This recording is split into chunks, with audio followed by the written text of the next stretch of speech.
Сәлем, каналыма қош келдіңіз. Үйіңізде осындай қарайған банан болмаса бананнан пирог дайындағыңыз келсе, дәл осы рецептпен дайындап көріңіз. Әдемі шығады, құрғақ болмайды.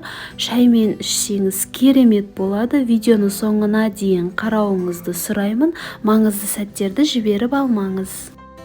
Тестасын дайындаймыз. 2 жұмыртқа, қант, аз мөлшерде тұз, ванилинді салып, миксермен ағарғанша араластырамыз.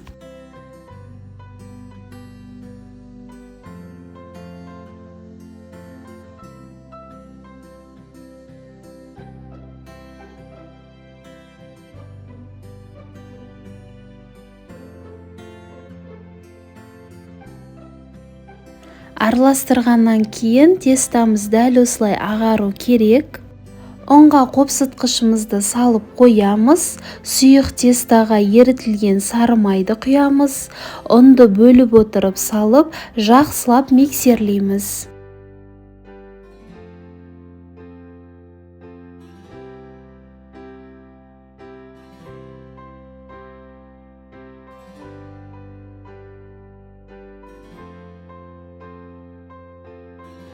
Міне тестамыз жақсылап араласты. Енді бананды вилканың көмегімен езіп шығамыз.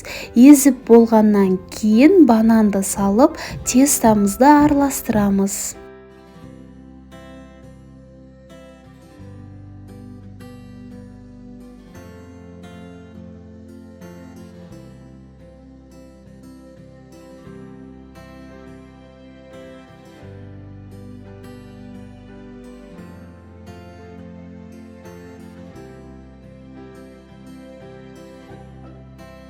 Тестамыз дайын болды. Ыдысымыздың астын міндетті түрде майлаймыз, немесе пергамент қағазын төсейміз. Жабыспау үшін тестаны ыдысымызға құямыз. Қызып тұрған 180 градустағы печкаға саламыз. 20-30 минутта пісіп шығады. Кез келген пирог, кекс пісірген уақытта печканы алдын ала қыздырып қойыңыз. Өйткені қызбаған печкаға пирогты салатын болсаңыз көтерілмей қалады. Банан қосылған пирогымыз дайын болды.